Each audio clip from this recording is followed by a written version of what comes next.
Thanks for tuning in once again to Millennial Diligence. I'm your host, Tom.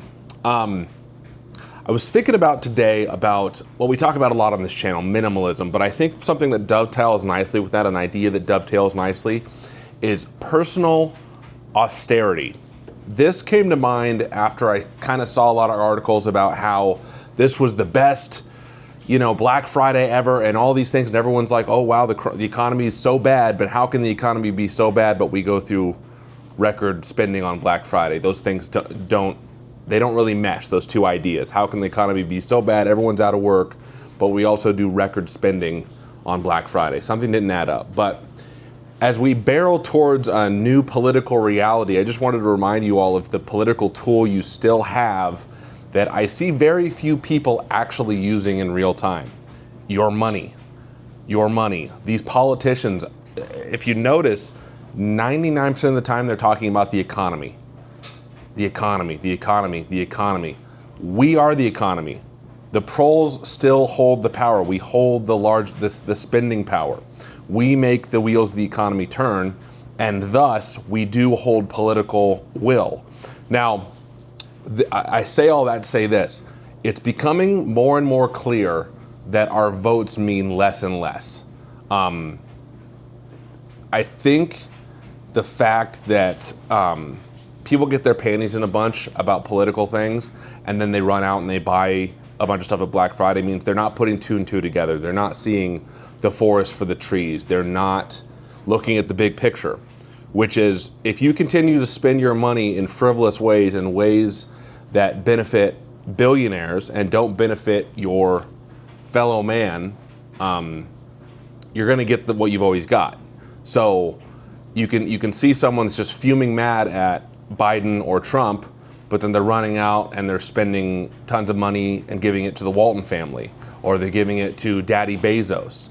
And they don't see how spending their money frivolously and not practicing personal austerity, they're giving their political will away. It's basically handing them the zip ties when they already got you by the balls, so to speak.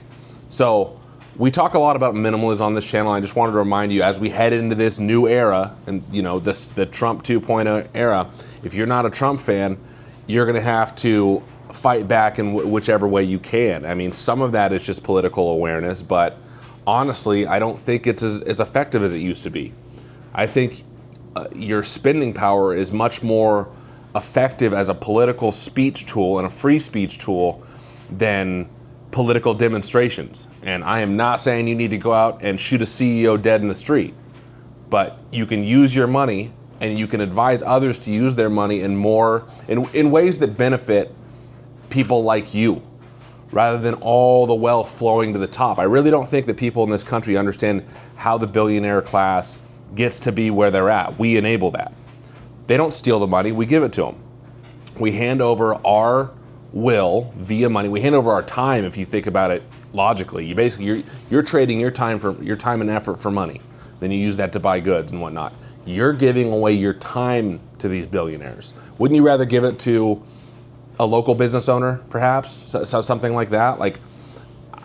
I just hope this year and heading into these next 4 years, people are a little more aware of where their money is going and who is actually benefiting from the money they spend.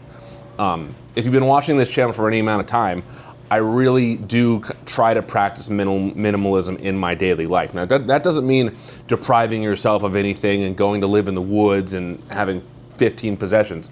I'm not that extreme about it. But minimalism to me means everything in your life serves a purpose.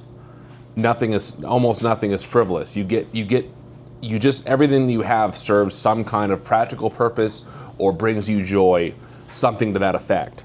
And personal austerity is just the practice of cutting down on things that are frivolous. And by doing that, you also are hindering the powers that be and giving them less of your time, less of your money, and thus less of your time.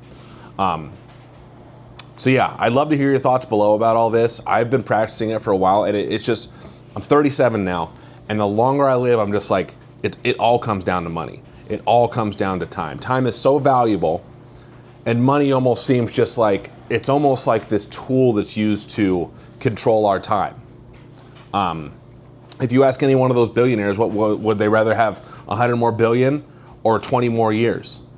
I'm pretty sure they would all say 20 more years. So heading into this new political reality, I'm going to be very mindful of how my money is spent, how it affects people like me, the proles, and how we can effectively remove certain entities from our daily lives. And part of that is not shopping at Amazon. Part of that is not shopping exclusively at Walmart, at Target, at these big box stores, because for the most part, your fellow man isn't benefiting from that. Yeah, it creates jobs. These jobs are trash. Walmart jobs are absolute trash. So that's kind of a non-starter, that whole job creation thing. As we're seeing, as time goes on in this country, these menial, dead-end jobs are wearing us down as a society. I mean, I don't think that can really be argued. But again, I'd love to hear your thoughts down below. So going forward, I'm going to be focusing on practicing personal austerity, expanding, my capability for minimalism, and just seeing how money that I either use to spend locally or donate or those things, I think that will have a much bigger impact than just throwing my money into the pool that eventually ends up in Bezos's hands or the Walton family's hands or Elon Musk's hands, that kind of thing. But just remember that your money is political speech, however little it is. So once again, thanks for watching Millennial Diligence. I'd love to hear your thoughts down below in the comments, and I'll see you in the next one.